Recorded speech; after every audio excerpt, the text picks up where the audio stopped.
Well, welcome. I have the insane pleasure today. We all have a lot of friends that do a lot of cool things, and these are two friends of mine that I went to college with at UNC, Hey.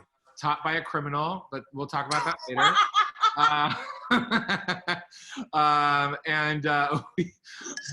have gotten, it's been amazing to see these two people just take off and fly and make New York their bitch. So let's talk about them real quick. So Aléna, accent over the E, two T's in Waters. Yes, Okay, ma'am. don't get it wrong. Was currently in Mrs. Doubtfire and in previews for that, right, Aléna? It had not opened yet. I want to talk about what that was like, having the rug pulled out from under you, right as this all happened. Had recently closed the Share Show as a part of the original Broadway company of Sister Act, The Addams Family. Made her Broadway debut in West Side Story, no big deal. Off-Broadway musical, the musical, Boobs the Musical, my personal favorite. Classic. And then was a part of the out-of-town the prom, and did the tour of Pippin, and was the cover for the leading player, and a part of Ever After the workshop in Brooklyn. And I mean, she's done a lot of crap, okay? She's done a lot of stuff. And then something I definitely want to talk about, she was also one of Bette Midler's harlot backup performers. I mean, she's done some things, and a part of the documentary The Standbys. Mm-hmm. Look her up, 2 T's, don't forget it. And then Jason was absolutely the coolest kid, and you always just seemed like you were a 40-year-old soul, like always like an old soul, but cool kid in college, and has gone on since to do The Lion King on Broadway, The Lion King on tour, and then most recently a part of the Pulitzer Prize winning drama Strange Loop, as well as you guys just got notification, right, that you want to announce this? We also won an Obie Award for Best Ensemble. Yes! So yes. please we all welcome my two beautiful and incredible and talented friends, Jason Veasey and Aléna Waters. Woo! It's gonna be so much fun. So I want to get going, start things off fun, and then we'll get going into the business, right? Let's talk about some maybe funny Broadway blooper moments. It's going to be kind of a little preview. We're doing a Broadway bloopers panel on Friday. So why don't we get a little teaser? What about some fun things that you guys encountered on the Great White Way? On Broadway? Can it be off Broadway? Oh, of course. Anything, any good live theater moment. But yes, anything is good. I don't know. The first one that comes to me to mind, just because you said boobs. Boobs the Musical, The World According to Ruth Wallace, was my off-Broadway debut in all of her glory.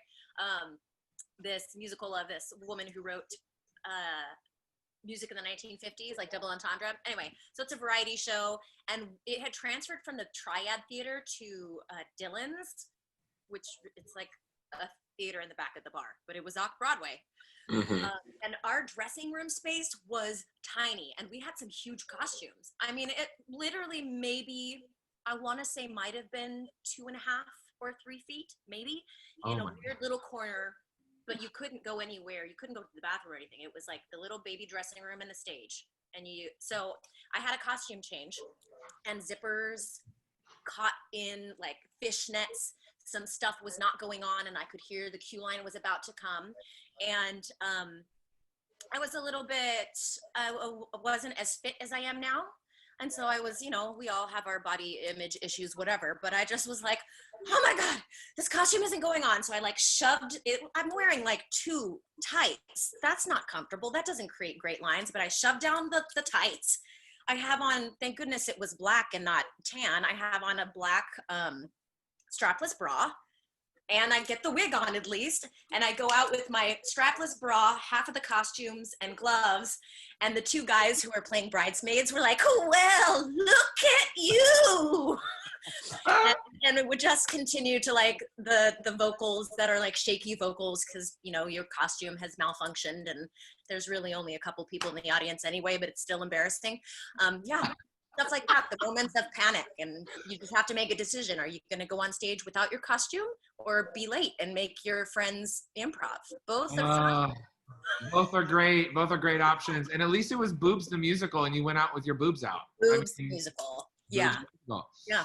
So that's amazing. And we had to have you on to do a panel. You have made, which is a whole nother conversation, but an incredible career for yourself in that you're in everything except for West Side Story. You've been in like on Broadway, the original company for all the shows that I mentioned. And Amen. that you are, which is unusual. You know, a lot of people go in as replacements to shows or whatever, but you've been in a lot of original companies, done a lot of cast recordings. I have one of your costumes in my warehouse. Right, family. I love that. I love it. She goes out every Halloween. Oh, that's Bernadita Azura Adams, okay? Okay. That's right. That's right. But you've also like covered a lot of like BB Newirth. You were one of her understudies. I didn't get to cover her. Oh, that's right. That's right. They talked to you about doing it. That's right. About doing should it. have. My roommate was my agent at the time was a bit green, and so somebody else with more. That's right. That's right. But then you just mostly They recently asked me did to share. understudy grandma. That's right. Which I would have paid so much money to see you go fun, on. but I wouldn't have gone on. So luckily, my stage center was cool, and I was like, "No, I'm going to teach yoga and not be in rehearsal." Yep. But you, but also then having just covered in Cher, and then you went on for in West Side Story. That was your first job. You did covering for Stand By for Anita. So anyway, it's a whole nother conversation, but you really, done some incredible things. And I've heard some really fun stories off the cuff, which we'll have. Even going backstage at Cher, the amount of costume, I mean, that felt like you were in, it felt like the dressing room that you were just talking about, because there was everywhere. I mean, like, it was every nook and cranny, costumes hung on like whatever. And it was like, costumes hung in the rafters because they were too big to like put in a dressing room and there was no room. Like they literally had these rigs for Stephanie J. Block, her final costume of the Cher show. That was like a planet. I can't remember what they actually called it. But it had to be hooked and it was flown up on stage. I love it. I just remember going back there going like, oh my gosh, like you go back some Broadway shows and it was like, oh, you got some room here, but not every house. That was a big show for that theater. That was a big we used up that real estate for sure. You did. All right, so Jason, you're up. Oh, yeah, I'm gonna title this one Black People Don't Do Bats. People in general, a lot of people in general don't like bats, but I can only speak for my people, and Black people don't with bats. So I was on tour with The Lion King. We were in San Antonio. And we were told that there might be a chance that bats can get into the theater. We walk out for grasslands with the big squares of grass on our heads. And I see these, and I see 3 Black women in the audience put some straws on. I'm kind of like, what's going on? What's happening? They're used to it. Like they just are used to it. I was kind of like, what is that? What is that? And then all of a sudden I hear, because I'm in the middle of the stage, and I hear just, huh? Oh, no. Lord. And I hear this like tapping. No. And all of a sudden I just feel something go by my face. No, Lord. And I was just like, what? And then I hear someone go, bats, bats, bats. And I was like, what do you mean? All of a sudden, one of them gets trapped under my lid and is just trying to, and I hear someone saying, don't scream, just be quiet, because sound makes them go towards something, and it's flapping in front of my face, and I just say, nope, and I walk off stage. I turn around, and half the ensemble has also started to walk off stage. Yep. Why? Because Black people don't with bats. Nope. You don't have to stop the show. You don't have to call anything. Call equity. Yeah. Oh, man. Send Yeah. Timon and Pumbaa out to deal with it. Yeah. Let them do it. Let them do it. I'm not doing that. Mm-mm. Oh my gosh, that is insane. Bats in Lion King. They were not invited. They were not invited. They were not They were cast. actually, we were in their house, so apparently. Sure, I guess. So you were a part of a show. That show, every time I've seen it, first of all, I went to see it when it made its LA premiere. And Okay. my friend Rufus Bonds Jr. was in it, and we've all had a million friends that it's like those big machines. Cornelius, yes. Oh yeah, we have a million friends that cycle in and out of Wicked and Lion King and all those big machine shows that will outlive us all, right? But that I went kind of like this, and the moment it started, sobbing. And then every single time I see it, I cry like a baby. And it's not even at like Mufasa dying. It's like the music, the orchestrations, the talent, the commitment to the artistry is just insane. What was it like being a part of that? It was. First, I want to give a shout out to UNC alum and my former castmate in Lion King, Kevin Sims, who's watching right now. Oh hey, what's up? Who I did Godspell with when he was like 15 at Littleton Town Hall back in the day. Amazing. And Nancy Sullivan, welcome. Yeah, I had seen. Yeah, yes, I had seen Lion King before. I thought it was great. It wasn't like a life-changing experience, but I thought it was like really bomb. It was beautiful. And then I definitely I auditioned for it for a very long time. I went in total like 36 times, including like callbacks and things.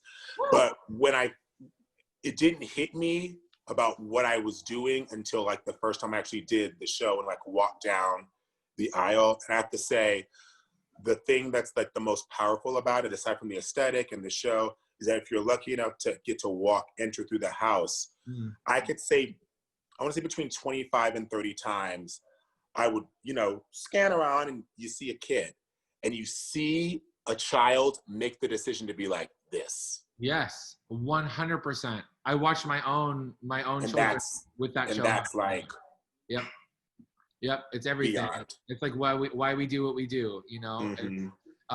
So to be a part of a show that has that kind of legacy would be amazing. But let's real quick talk about that raked stage.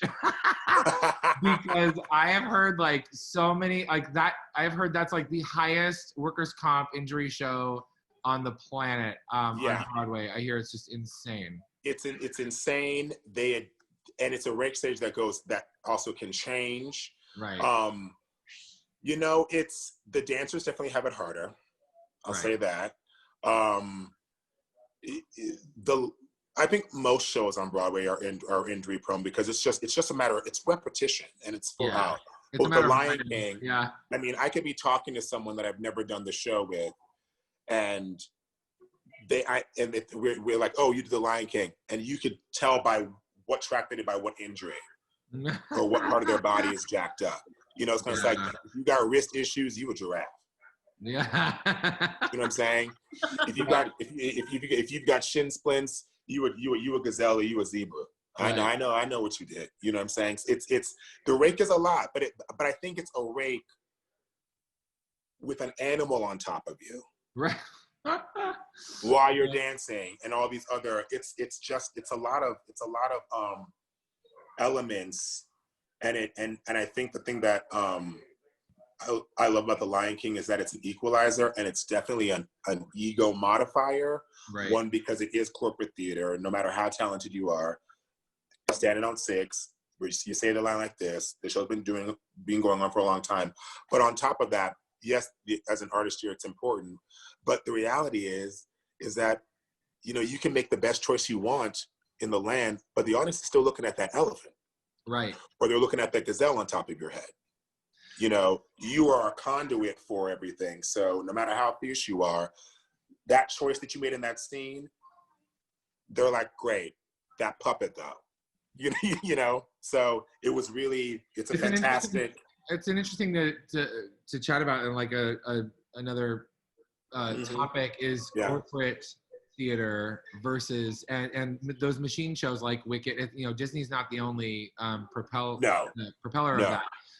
There is very little opportunity for creative freedom. We've heard that in other master classes we've done before, but how much, like, do you think, why was the process, your audition process, like, do they really just look for, like, for suggesting for people that want to go in for that show? Are they looking for?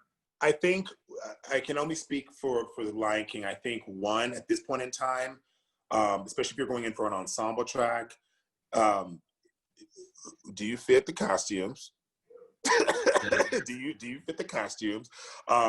If you've seen the show, that definitely helps. I do think that for the Lion King, they obviously go in and because it's such a machine show, the only thing you can do is just be yourself, and then they'll figure it in. But whatever you do, make sure that you present something that says, "Oh, you can be a canvas or a vessel for something." You know, I think it's very easy, and we're trained to go in there, show everything that we've got, show them how bomb we are, and they have to pick us. Well, no, they don't. You know, with the Lion King, I just think it was a matter of, when I look back at it, the majority of my auditions were all fantastic auditions. Mm-hmm. I think one time I was too tall. The other time, I just, you know, the replacement, they could have hired, they might would have hired people, they hired someone that was already there, you know? And when I got there. Oh, no, go ahead. And when I got there, the hardest thing for me to learn was that it wasn't about the constraints of it being a corporate machine. That was hard to learn. But the fun is when they give you a box and they say, "This is the box. What can you do within the box?" Right. And have your fun within it. Yeah, I tell people all the time, I'm like, if you're going in, it's different, obviously, when you're going in for a show that's being created, which obviously, right, you know, Aléna can speak to, you know, differently. But when you're going in for a show that's you brought up so many points that it's so great to hear repetition and people like getting it, understanding of people that are living in that community, that it's a real thing. But like, I always tell people, I'm like, find the person on or the people on Broadway that are you in some way, shape, or form, that like they're your physical type. They're like, you're like, I could replace them in a show. You know what I mean? Because so many times you're like, you have to get the ego out of it and going like, you're not gonna always luck out like Aléna has and originate roles where they're looking for the Aléna. You know, we need the Aléna in this track or whatever. Yeah. Like you have to go, am I like Jason? Am I like Aléna? Or whoever, you know what I mean? And then, and keep an eye on their career and keep an eye on when those contracts are coming up, and start going in and being like you have to, unfortunately, it sounds dirty, but you have to be like a shark. You have to smell the blood in the water and know where you're going, and not in a dirty way. It's just like, okay, Aléna wants to leave the show. They're looking for Aléna. I'm gonna go. Even then, as we know in this bit, even then, they could also be like, we're gonna go a different direction. Yeah, and you know, all the time. You know, like I mean, so it's so I think with the Lion King, especially the Lion King, I think you not getting it. There are so many other elements that you are not even privy to. Keep going in, and listen. If you keep going in, that means you're off book. Like I got called randomly after my last audition for it. I thought I was never going to audition for it again, and they said, "Hey, there's a spot on the tour. Yes or no?" And I was kind of like, "Yeah, sure." Yes, you know. Yes, it's the tours for those shows are always It used to be that was the only way you got into the Broadway company, is they would send you out on the road and then they would bring you into Broadway. It's less and less like that now, but it's such a great gateway to a Broadway show for shows like that. Right. Amazing. So let's talk about the business side of things real quick, and then everyone who's in this room, have your questions and ask them. I mean, we're going to open up and do a large part of this as a Q&A where you can ask these amazing people anything, and they have worked with incredible people. But I want to talk about some of this business stuff first. Obviously, the journey from making the decision to move to New York. Many people, and I see people here who either have been students of mine, hi Alyssa, or you know, who have done shows for me, who I know are younger people who are looking at, you know, that as their path, moving to New York. So how long was it? Obviously you auditioned 30, you said 32, 36 times, something crazy like Total, that. in total, yeah. Over In the total? course, yeah. Including in callbacks and all that. So, you know, what was the journey like for both of you, you know, in getting your first show? What kind of recommendations do you have? Do you move with your equity card? Do you move without your equity card? Do you like an agent, no agent? You know, just the process in getting seen is an obstacle in itself, because then it's like, if you don't have an agent or if you don't have an equity card, you're waiting in lines all day long and then may not get seen. You know, there's all those things. So what are your suggestions, and what do you tell people to prepare for, as far as financially, emotionally, all of the things? Everyone's journey is going to be different. You just cannot compare yourself to anyone else. You know, there were, heck, in Sister Act on Broadway, there were women making their, you know, because they were mostly women, there were women and men, but there were women in our ensemble who were making their Broadway debut at 50, who didn't know if it would ever happen, but it was a desire, and you never know when your time will come. If it's meant to happen, it's going to happen. So doing your best not to judge when the journey happens for you or how it's supposed to happen, but putting in the work on yourself as a human being and as an artist. So that's a huge thing.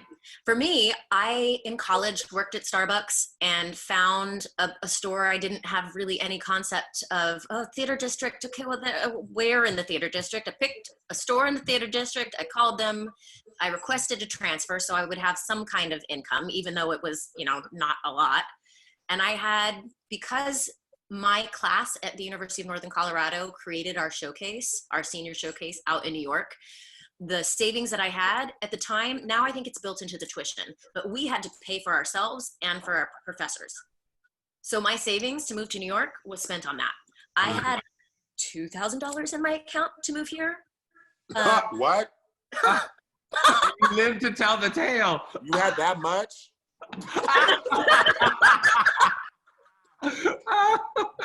But the rent at the time was $500. Right. So, you know, which was, they say don't even think about moving there without 10 grand now. oh yeah, that was risky / a lot, but it was risky because, you know, that was only 4 months rent.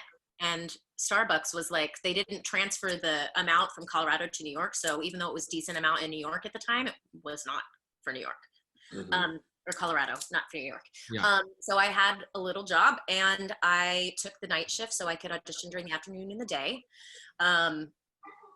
And I happened to, in college, Dave Clemens at the time, Rachel Hoffman, who's now with Telsey, was with Dave Clemens, and they were producing our showcase. We had an audition workshop, and a couple of us were invited to audition for Brooklyn the Musical that was having its out of town in Denver. So I auditioned for that, and I booked the job as a pit singer and covering Eden Espinoza and Karen Olivo. So that was my first professional job. And I was supposed to get my equity card through that, but the general manager messed something up, and I ended up, when I moved here, working a couple of months in Starbucks, and 3 months in, I was working at Starbucks, H2O Plus, the skin and body shop. I was about to get a coat check gig through my college buddy Monica, and then I got the call that I had an audition for Boobs the Musical. And I went in, it was having replacements. It couldn't be the more perfect show for you to have major debut in, just because it's, if you know Aléna, it's just perfect. It's like right in the sense of humor. Anyway, continue. I'm a silly idiot a lot of times, just because it's fun. Gotta have joy, okay? Yes. So I went to the music director, oh, rest his soul. I went to his apartment because they were having an informal audition situation. He sang, that was one of the few times I actually sang through a lot of my book. And then 3 hours later, I got the call that I booked the job. So I had to learn the show in 3 days. There were 3 of us who learned the show in 3 days. We're off book in 3 days and opened on the 5th, which was terrifying. And from there, but they had gotten my name from Brooklyn. Hey, this lady, she is a quick study, so they called me. And then from there, just as far as business things, keep your mind going, exercise your mind and memorization and quickness and everything, but you start to build a reputation for whether you're a quick study, your professionalism, all of that kind of thing. So really, with all of the things and everywhere that my path took me, a lot of it was recommendations, people knowing that I'm pleasant to work with. And we all have crappy days, but one thing that I like to remind people of is that this business, as many of us as there are new and old in it, it's small. Mhm. If you have a crappy attitude, it will get back to somebody. Somebody Yeah. knows somebody. And that's different, like you said, different than having a bad day versus being consistently angry. Yes. Yes. Yes.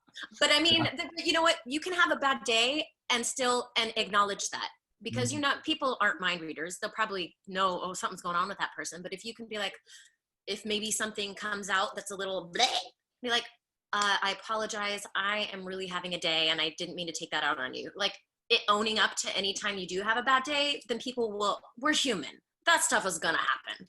But making sure that you clean up any little funkiness and that you acknowledge that, so people know she's human and she's professional too. He's human, And, he's professional. I mean, if you look at, if you know, it's easy, what Aléna is saying and what everyone honestly is, it's relationships, and your reputation is everything.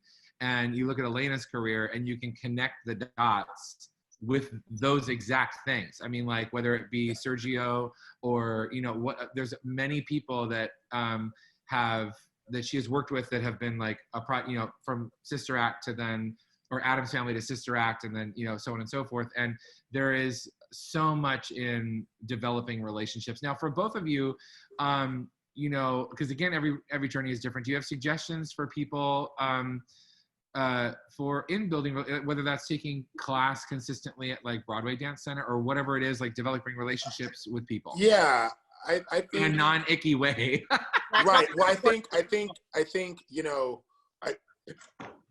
it still stands. Everyone's journey is different, and because everyone's journey is different, everyone's angle and approach can be different and successful. So, you know, my rule of thumb is, in terms of like building relationships, there are plenty of people who feel like building relationships, it feels schmoozy and networky and not genuine. Right. And I understand that. That being said, it doesn't mean that there's not an angle for you. You can schmooze and network in whatever way you see fit, right? So for me, I am blessed to not have any anxiety in terms of being in new spaces and talking to people that I don't know. I don't know where that comes from. Maybe it's from being a military brat moving around. I have no idea. But to me, the way I network is just talking to people, you know? And I have found that the way I present myself best is not when I present my most polished version of myself. That has never worked out for me. Yep. It's always when you're being your most authentic person. Yeah. And you can be yourself around them, whoever they are. Right. If, you know, when I moved to New York, it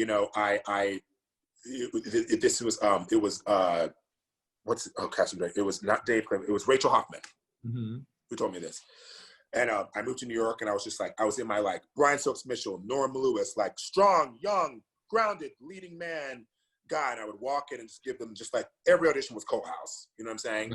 And so I walked in and, you know, I would get done. And I'd be like, all right, y'all, thank y'all so much. Later. And then she said, wait, who's that dude?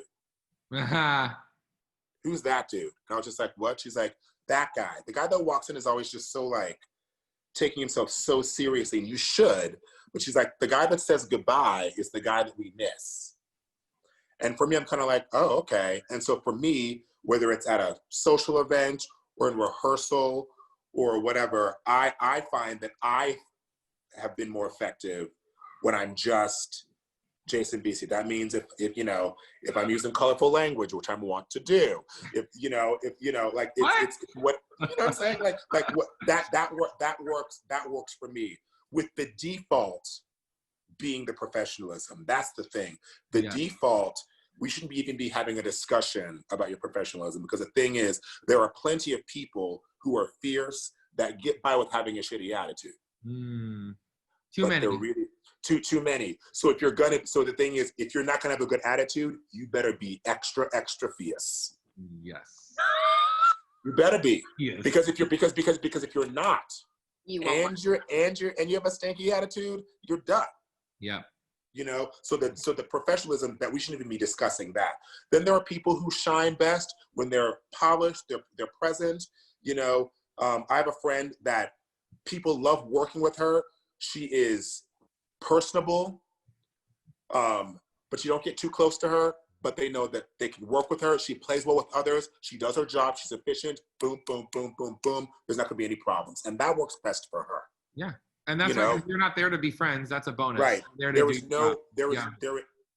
should never really be, if you really think about it, there should never really be any anxiety in selling yourself or showing people why they want to work with you. Amen. If you know that you're fun, just be fun.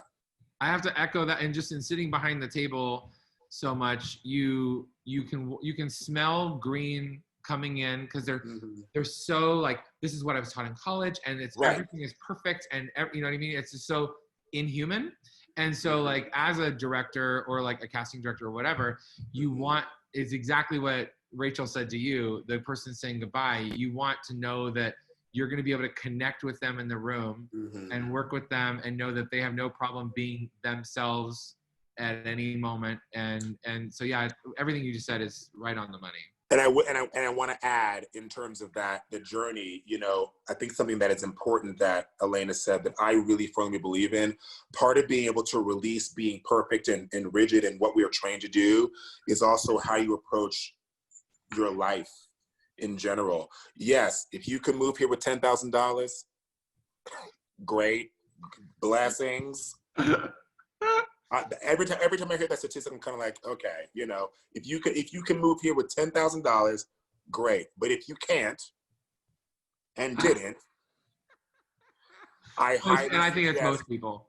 I highly suggest real world application skills, like getting a damn job. Right. Talking to other people that don't do what you do.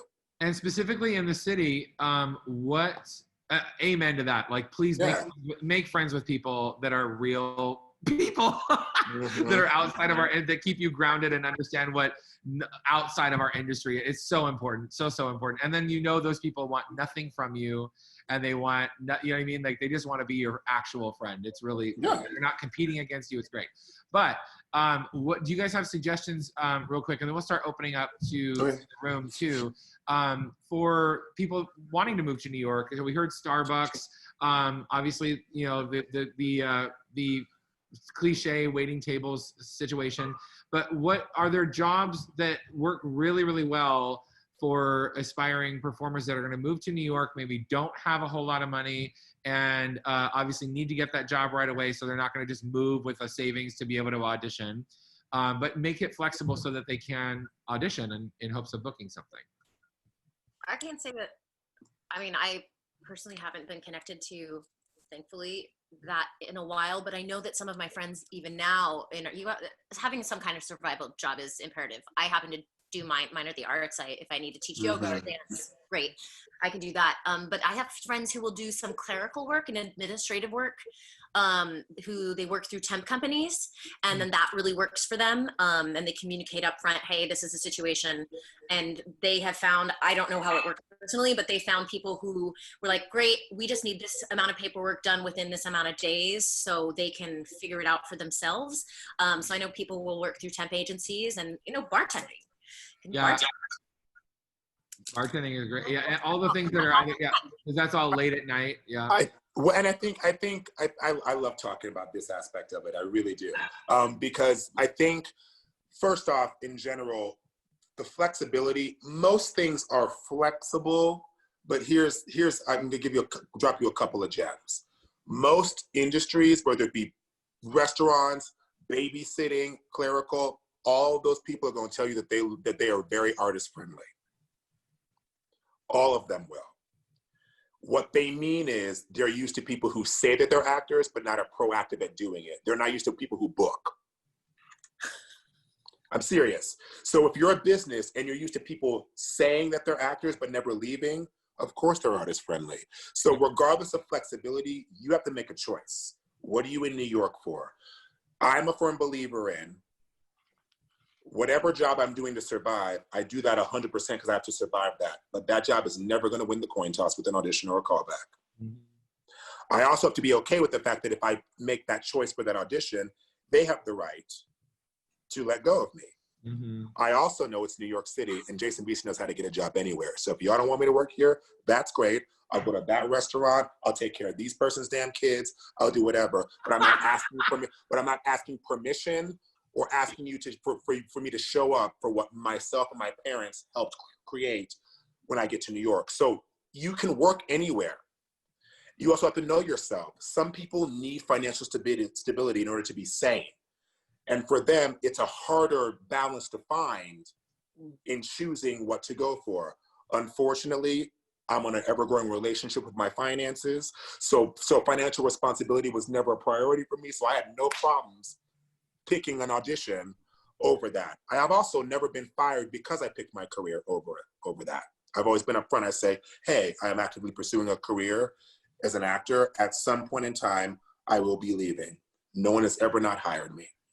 There you go. I always say, and I think right on the money, Jason, in that if you don't lead with honesty, if you feel like you're gonna pull the wool, like, oh, they're not gonna hire me, so I'm just gonna pretend like I'm gonna be a lifelong server, like they're gonna but that makes sense, because especially in a city like New York City, making money is important and being able to survive is important. But we're also, and the pressure of losing a job is important. And I think that it's great that you want to work. You should want to work when you're not on a gig. It helps with your sanity. That being said, you have to remind yourself why you are here. I feel very lucky. It could be arrogance. It could be insanity.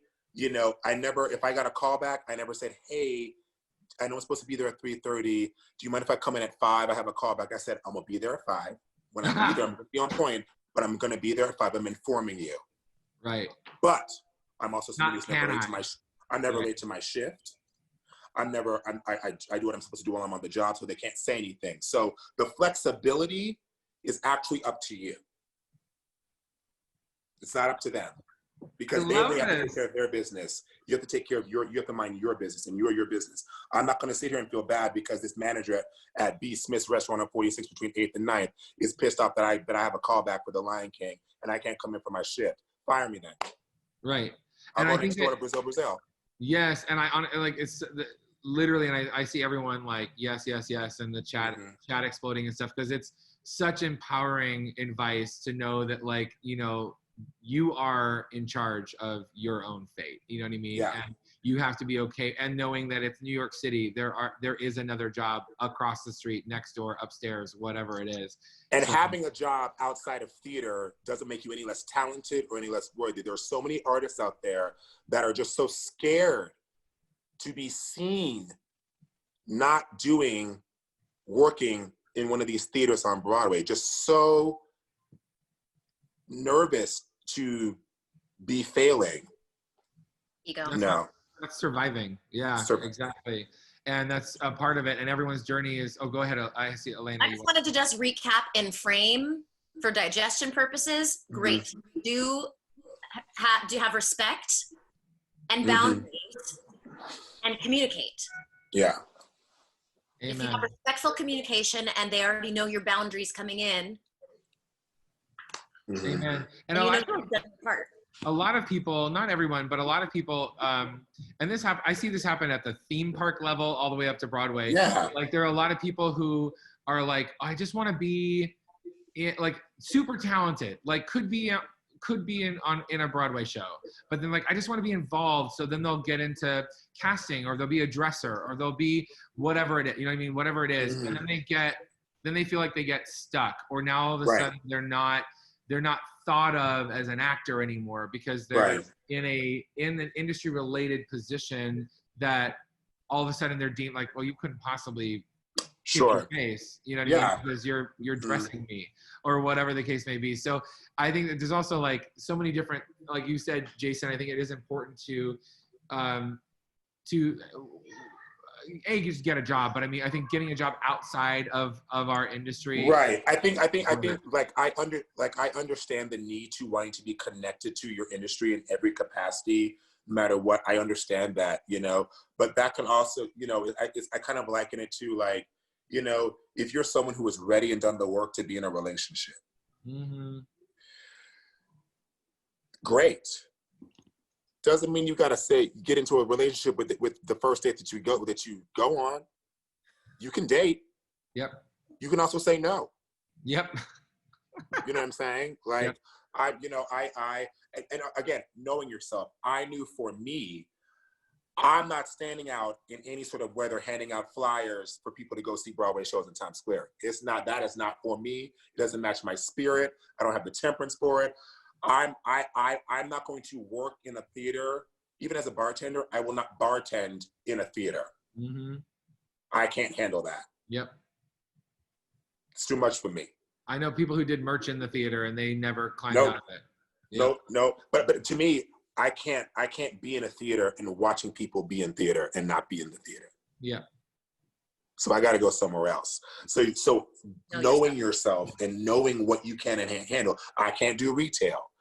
I love kids and I can't do babysit, not because I don't like kids, it's because I feel bad when I have to leave those kids because I'm choosing this job over these kids because they're not mine. Yep. But I love kids and kids love me. So I feel like a bad person leaving children. Therefore, I can't do that. Get that out of the way. You've done the work on yourself to know that about you, and you know where you need to go and how you need to get there, which is why you're the success. Success begets success, and I think that figuring out who you are as a person, as an artist, as a human, all of that is so key to doors opening for you. Yeah. You know what I mean? Because you become an open book, and Jesus always led your life that way. I mean, like I can't claim to be a best friend of yours, but I definitely always felt like you in college, even watching you, because you were above me as far as in class, I always felt like you were living out loud, authentically, like who you were in that moment all the time. And I had some help. Two of them are right here now. So I definitely didn't do by myself. Two of them are right on the screen right now. I love that. So I want to open it up. We have a few more minutes. You guys have been so gracious with your time, and I want to open it up to the room. If you guys have any questions, raise your hand. This could be literally about anything business related. Oh, Kevin. Oh, let me unmute that. Veasey, Aléna, thank you so much for stopping by. Hey, Kevin. In this sense, what I've been really interested in, and Veasey and I haven't been able to catch up about this at all, but that's obviously, Aléna, you're so established, and watching you jump from job to job, but with Veasey, it's like you spent so much time with Lion King, and what I want to know and what I've been so interested in on my end is then you got Broadway Bounty Hunter, and then now after Strange Loop, that's an avenue that I don't necessarily understand. Like how did you find yourself making that? It's like, in a way, it's not just Broadway. It's this turn a little bit. I will say, I think it's a lot of it happened because of maybe necessity. I learned pretty early on. Listen, I'm a Broadway boy. I love Broadway, just like the next person. But I learned for a number of different factors, primarily my voice type, that jumping from Broadway show to Broadway show to Broadway show wasn't going to come as easily as I thought it was going to be, given what was out there and what is being required of people in my type in general. So I've also always looked at theater in general as in theater. Broadway's been a goal, but it's never been Broadway is a sector of theater, and I've always been theater minded first. Right. And so regional theater has always been a thing for me. And after Lion King, kind of what happened was that was done. And I've also kind of always been a part of, like, I like working with new musical theater people. It's easier to do that when you're not on Broadway and you're working in a restaurant and a bar, So relationships, I ended up getting a reading of Strange Loop in 2012. And from that, other new musical theater writers like Joe Iconis started chatting with me. And through that avenue, I ended up just being a part of this sector of musical theater in New York that was new and original and fun and kind of offbeat and weird. And that just happened to not be on Broadway. And that's really kind of how it happened. I just think just being there and being available. And you found yourself like, you were just like through this reading, you just found yourself in this crowd. I mean, is it really just like a bunch of relationships that spread out from there? Yeah, like that's the thing. Strange Loop is pretty much the reason for the majority. If you trace it back, if it's a family tree, Strange Loop is the root, and everything in the past 5 years has branched out from that. I think it's a great, just in talking about like that journey, I think that it's important to note that if you set out to, people always say like Broadway. Yeah. That's what we're taught in school. That's what we're taught socially. Like that's the way. Well, you tell yourself that from listening to, you know. Exactly right. And I say, if you are making money doing what you love and you can sustain, whether that's working in a theme park and you're happy, whether that's off Broadway, in a theme park, on a tour, on Broadway, wherever it is, that's success. Exactly. Right. It is. You know what I mean? And I think that there are so many different versions of that. And I love seeing how successful both of you have become. And I wanted to tag on something I said about Veasey, but like also with Aléna. And I think this is a key to success in whatever you want to do. They're unapologetically themselves at all times. Like Aléna in school, especially with females, it's just the way that it is. She was a triple threat. She could act, she could sing, she was like the Cassie in a chorus line, blah, blah, blah, blah, right? So she had that. Not every girl had that. And not every girl liked that she had that. And there were definitely people that were rude or this or that. And there was always a poise about Aléna that like she's already ready. You saw that she was gonna be on Broadway, like it's not even a surprise. But all that aside, it's not a surprise, but like all that aside, she never once let herself be a victim. Like she never once was like, if someone didn't like her, she was like, well, all right, whatever. And like she gravitated towards the people that and it was just like, I think it was empowering for me as a person, because I allowed myself early on as being bullied and blah, blah, blah, to be a victim. And then when I decided to not, is when a lot started happening for me in my life. And you have to surround yourself with people like that, but also just take such ownership of who you are and constantly doing the work on yourself. But I think Aléna and Veasey are amazing examples of that. You guys have always been that, so it's amazing. It's definitely, we don't care what people think and don't cry about it sometimes, but we just let ourselves feel the feelings and then let it go. Exactly right. And it's exactly right. And it's not validating that it doesn't hurt, because it's gonna hurt. Right. And that's part of being an artist, but that's where you grow from it. You become a better artist from it. You become a better person from it. You know how to treat people better when you're mistreated. You know, there's a lot of learning from it. So, but anyway, so we're running out of time, but is there any last minute question or questions that we might be able to answer real quick before we have to, you guys have been so generous with your time. Raymond, what's up? So, hi, first of all, thank you. Such great advice and information. I definitely learned a lot. Making that move is definitely something I see in the future, but something my grandma actually brought up to me, which is a great question. Do tours and Broadway companies cover health insurance? If it's union. Yeah. So Equity takes care of all that? Yeah. They best. Union, it's an equity contract. Yeah. I didn't know about the union until I figured it out on my own when I moved here. Same. Yeah. School, really. Yes, when you're part of a union show, what is built into that are weeks, and you have to work. It's changed now. I think it's 12 for 6 months now. 12. Okay. For 6 months. Or maybe it's 11 and 19. Was it 12 and 20 before, and now it's 11 yeah. and 19? Oh, sure. It's 11 weeks. If you work 11 weeks, you get 6 months of health coverage. And if you work 20 weeks within a year, there are look back times, then you can earn a year of health coverage. Unfortunately, if you're in a long running Broadway show, even though you've worked a ton, it doesn't roll over. But right. So frustrating. I know.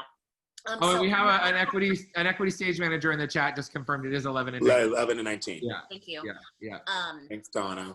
I'm not sure about non-union. I'm not sure about that. It is non-union. Is not. Non-union, no. No, unless you're in a corporate environment, and like if you're working at Disney, or something, like in doing Frozen in the park, and you work X amount of hours and you get health insurance and stuff like that. But typically in performing, you have to be in a union to have any kind of benefits. So yeah. But it's definitely, once you're in the union, that's definitely always a part of 97% of the contracts. And I hear equity, I don't get my insurance from Actors Equity, but I know those that do say it's fantastic. So it's great. It's just our premium has gone up, unfortunately, but it was cheaper than most anyway. And they've done that in order to help support the people in the union who are struggling with their work weeks and such. So they figure out ways. Right. Yay. Are there other, there's a great question. Is there like maybe one more, or do we feel like we've gotten all of our answers today? Oh, Alyssa, yeah. Last question of the day. Thank you so much. I was wondering, is there any just like last minute advice that you wish someone told you before you like started your whole journey? Because I'm in college and I'm going to start soon, hopefully. So is there any just nuggets of wisdom, Mm-hmm. I guess for me, even though we've kind of talked about this, because Jason was talking about how he's really confident in himself, he's not worried about what other people think, but it is coming from somebody who definitely grew up and still will try to excavate the people pleaser parts. Just really learning that not to care, but not to care less about what other people think, and to be happy with what you think. Mm-hmm. What do you think about this?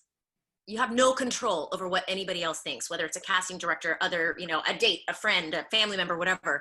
But if you can just do the work on yourself to really be comfortable in your own skin, and, hooray, if people celebrate that, that's wonderful. And that, of course, that feels good. But yeah, to just do the work to be really comfortable in your own skin, which sometimes means, like we've all kind of mentioned a bit, not letting musical theater, film, whatever it is, be the only thing in your life. Go explore other interests, because one, that's going to make you more well-rounded as a person and a human. Two, that's going to make you more interesting on stage as well. So make sure that you really explore yourself as a human being, which will also inform you as an artist. Yeah. Thank you. I would say, since you're a student now, maybe you'll latch on to this. You just have to shift the way you're going to be a student, right? So you're going to leave school and you're going to have all this wealth of knowledge, and you're going to get to the city, and you're going to realize that there's a lot of it that, not that it's bullshit, it just, you didn't need it, or it didn't land or stick on you, and that's okay. I think paying attention to not a formula, but everyone's, like right now, Aléna and I have different branches, if you will, and we're different people. So paying attention to everyone else's journey as a means to figure out exactly what lands on you, whether that be for life advice, career advice, is the best thing you can do. You know what your gifts are, you know your skill sets are. Everyone's going to be telling you their opinion about how they made it or what they did, and all those things are valid, and you can pick and choose and do whatever you want. Just stay in touch with yourself and get a damn job. Yes, get a damn job. You guys, what a huge, amazing, just all of the information. You guys, a huge round of applause for these incredible artists that shared their time with us today.